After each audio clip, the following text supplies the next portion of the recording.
parking lot. Whoa. Little bump on the by the Biff, the back of the number 29. Yeah, look at him run up. Look at the 29 run up and run into Biff right there. He didn't like that at all. These guys are having words. I wish that tent wasn't there. Yeah, I think we got a problem there. Get it in there. Get it in there. Yeah. Okay. That is just a glimpse at what we will probably see this weekend on the short track. Tempers do fly. Something you rarely see in NASCAR are tempers in a practice session, and this is what happened at Martinsville in 2011. Kevin Harvick and Greg Biffle were down the front stretch doing their normal practice session until Kevin Harvick would brake and Greg Biffle would hit him. This would upset Harvick as he would drive up the track and almost into Greg Biffle. And this altercation did bleed over into the garage area as Biffle would get out of his race car, walk down to Harvick's garage stall, and they started having a confrontation. Down to the 29 of Kevin Harvick, and I'm sure there are words that are going to be said in just a minute, but it continued as they came into the garage area when Greg Biffle was pulling in and Kevin Harvick was pulling in, and here we see Greg Biffle now walking up to Kevin Harvick, the 29 crew members. Kevin Harvick has now walked up to Biffle. Crew members have centered around them. NASCAR officials now trying to break up the fight. You see Greg Biffle having words with Kevin Harvick. It's very loud down here, but he got into his ear. Everybody's pointing fingers, and it's drawn a lot of media attention, as you can imagine. It actually looks like Greg and Kevin's trying to have a conversation about it, though, actually. Yeah, you see him come up at turn 2 right here, and I think that they make a little bit of contact right there.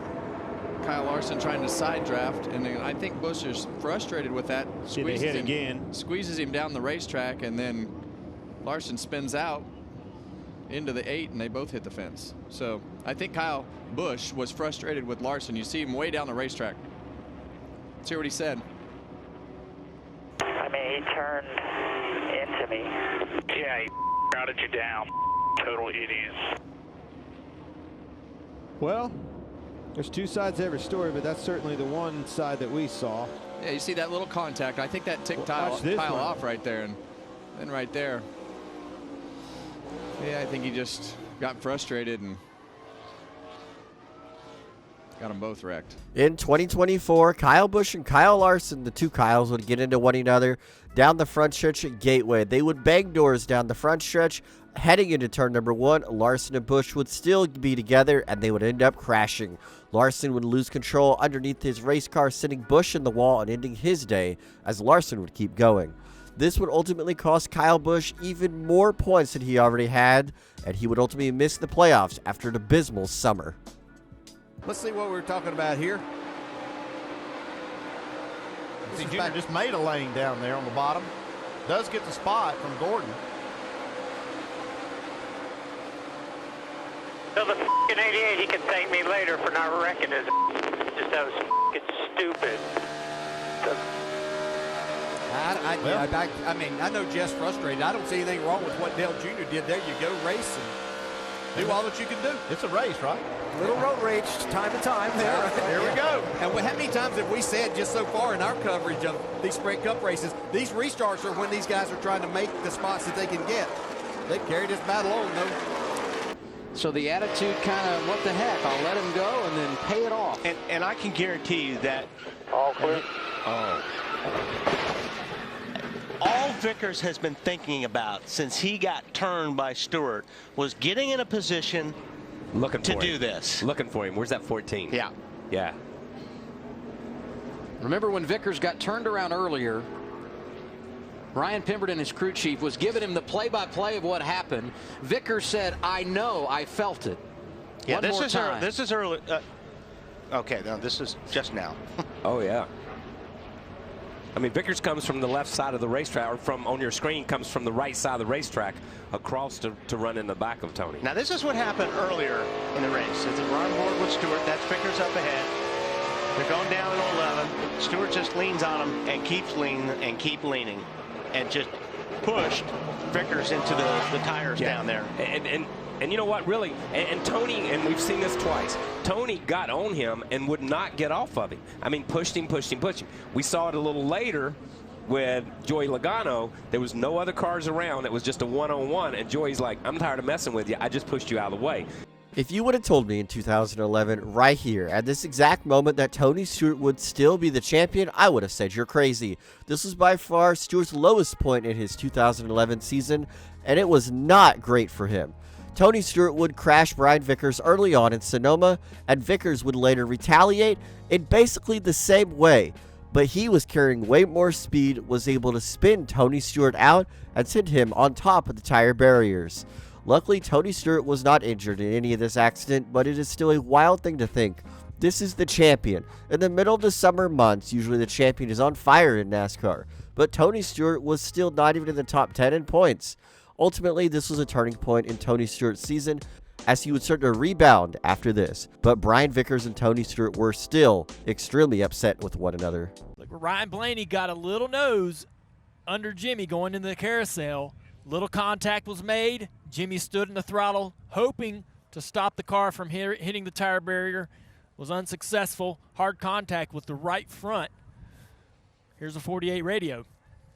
Earl, you find his spotter and tell him I'm going to beat his Yes, sir. Well, there you have it. You heard Earl very nonchalantly, yes, sir. Brad Keselowski, but I have a feeling I know what you're thinking about. I want to walk through the contact with Chase Elliott and get your opinion on that restart. Well, I haven't seen, the video or anything. I just knew I got in the corner and he was inside of me and we made contact. So I ain't seen any more than that to really, have any clarity to it. But track's just real slick on the restarts for everybody. And I think you saw that. It takes about 5 laps for anyone to get going or more, especially a leader. But, there's a lot of hard fighting here. It's a short track, and that's what short tracks are kind of about. Is hard fighting, a little bit of gouging. You try not to take anybody out, but you gotta sometimes rub a little bit. And who's to say one's too far and who's not? I don't know. But we had a really great Lions Truck Parts score. We were able to lead laps, win the 2 stages, and bring home a solid finish, and that's something to be proud of. This is by far one of the most chaotic Martinsville races we probably have ever seen in its track's history. With 4 laps to go, Chase Elliott and Brad Keselowski would lead the field down to the final couple laps to make the championship race. So many playoff guys up there. But what nobody really remembers is when Chase Elliott got into Brad Keselowski and sent him up the racetrack. Most people remember Hamlin-Elliott's contact, but 1 lap earlier, Elliott would actually run Keselowski up out of the groove without even giving him a shot to race him cleanly. The 20 of Matt Kenseth gets into the wall. Hold on, coming inside. Whole field coming inside. Steve, I've got to ask, is this hard, you okay? because of using scuffed tires or older tires? No, this is a 3 or 4 groove racetrack and 3 and 4 wide racing where cars are running into each other. Look at both sides of this 20. There's dents and damage everywhere. See Matt Kenseth on the outside. Look at Brad. He misses shift right there. The 18 car gets in the back of him. That bunched them all up. Now, as they go in the corner, boom, right there. But it all started on the front straightaway. That damage on the left front fender probably cut that left front tire. That's what caused Kenseth's wreck. It's chaotic, but doesn't really have anything to do with the wreck. I mean, that's all on Brad, and I'm sure he'll send a tweet out or go on a TV show and explain how it wasn't his fault. But he just he knows better than that. He knows his angle was bad, and he just drove way off in the corner because he made a mistake, and he was trying to make up for it and had no respect for anybody on the outside lane. So unfortunately, we got a wrecked car because of it, but we were starting to make our way back toward the front. It's tough not having enough tires, but I thought Jason was doing a decent job managing. We had a good car all night. We just got behind in that pit road penalty and thought we were in for a top 3 or 4. Matt Kenseth and Brad Keselowski have definitely had interesting careers that overlapped at a certain time. Keselowski and Kenseth were at the top of their game in 2014 to 2016, and they got into each other a lot. And at Richmond, Brad Keselowski would run into Matt Kenseth, cutting down his tire and ultimately ending Kenseth's night. And it was frustrating because Matt Kenseth had one of the fastest cars at Richmond that year. Kenseth's day would end as he would cut a tire to turn number 3 and end his night completely, and end his shot at winning the race. Look, Ryan Blaney got a little nose under Jimmy going into the carousel. Little contact was made. Jimmy stood in the throttle, hoping to stop the car from hitting the tire barrier. Was unsuccessful. Hard contact with the right front. Here's a 48 radio. Earl, you find his spotter and tell him I'm going to beat his Yes, sir.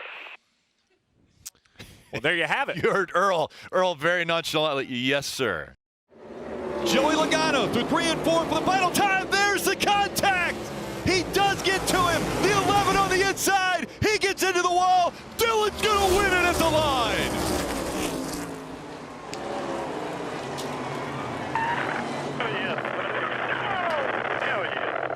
What are your thoughts on what happened down there? It's chicken. There's no doubt about it. He's 4 car lengths back, not even close. Then he wrecks the 11 to go along with it. And then he's going to go up there and thank God and praise everything with his baby. It's a bunch of BS. It's not even freaking close. I mean, dude, I get it, bump and run. I get it.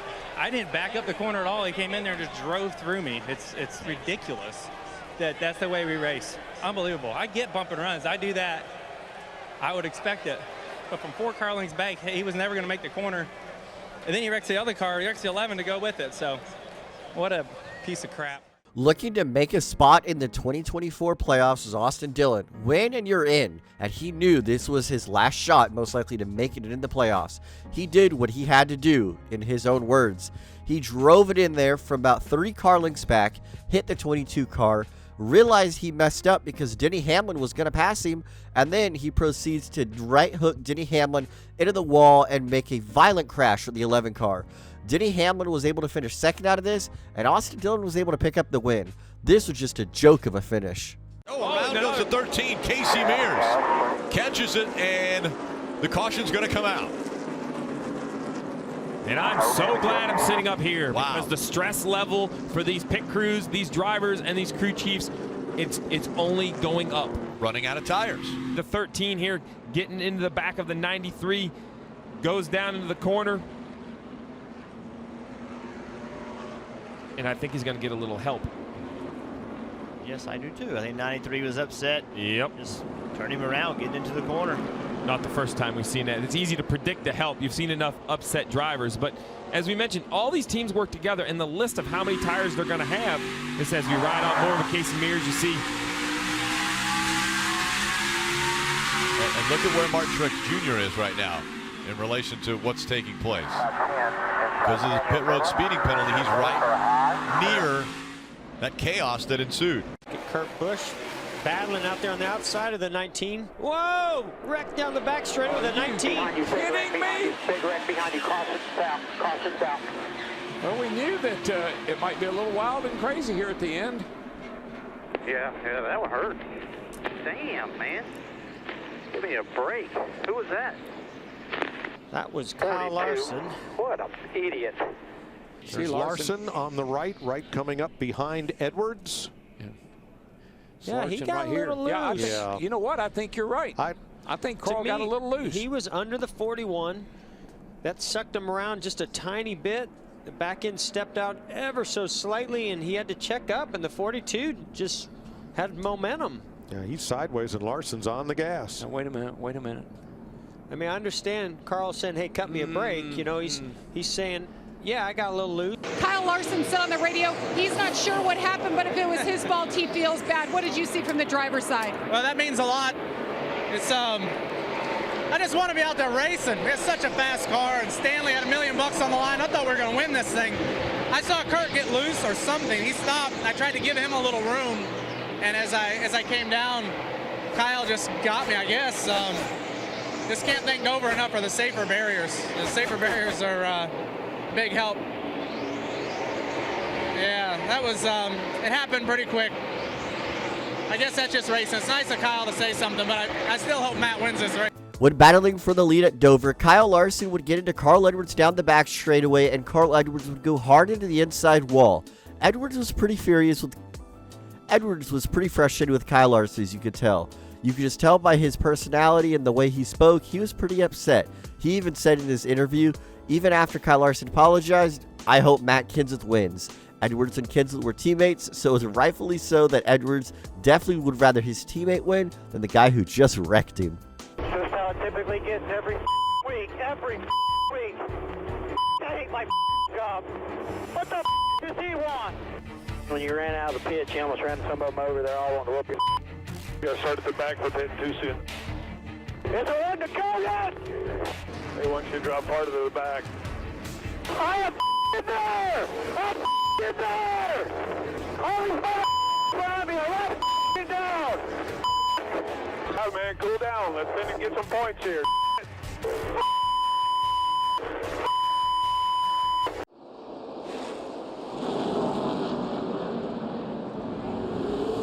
caution has just come out.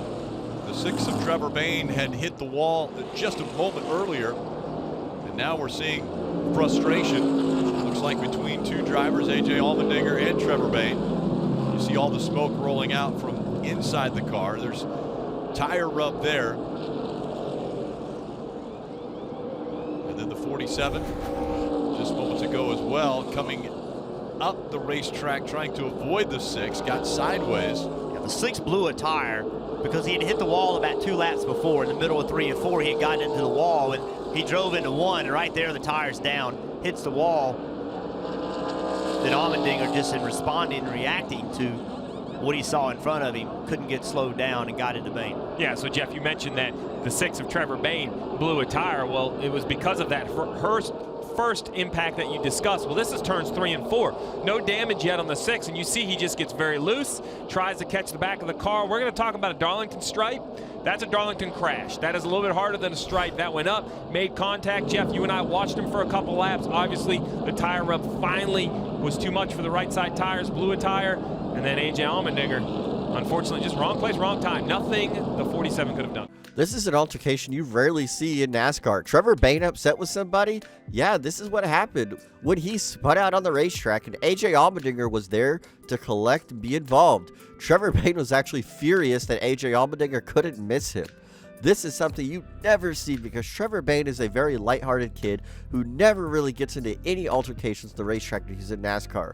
But at Darlington, tempers flared, and it was between Allmendinger and Trevor Bayne, as Bayne would hit the wall and Allmendinger would come flying in there.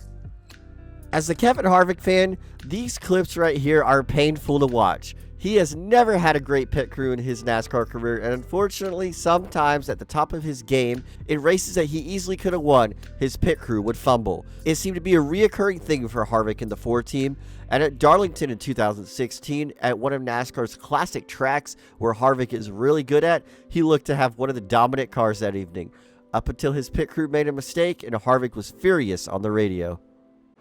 So it looks pretty normal coming in. The jack man hits the jack post fine. Both the right front tire comes off, but you see a little struggle getting the right rear off, and then it looks like the tire changer's having a little trouble maybe getting the gun going from forward to reverse, from removing lug nuts to tighten it. You see him struggle with the gun, maybe put a couple lug nuts on. It seemed to be okay on the left rear, but it definitely didn't go smooth on the right side. That's over a 17-second pit stop, and when you look at pit road comparison, 16.6 for Kevin Harvick, 11 seconds for Denny Hamlin. You just cannot lose time like that on pit road, Marty.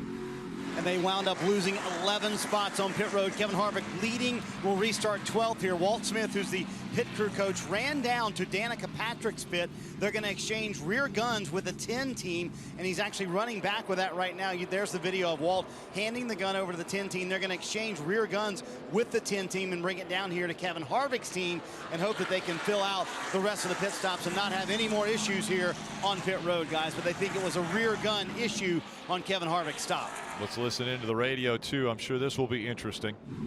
Sure, we just lost this race. Pretty much over at this point. Something's wrong with Daniel's gun. They're trying to get one from the 10. Ain't nothing we can do about it now. Just gonna have to make something happen here. Do the best we can.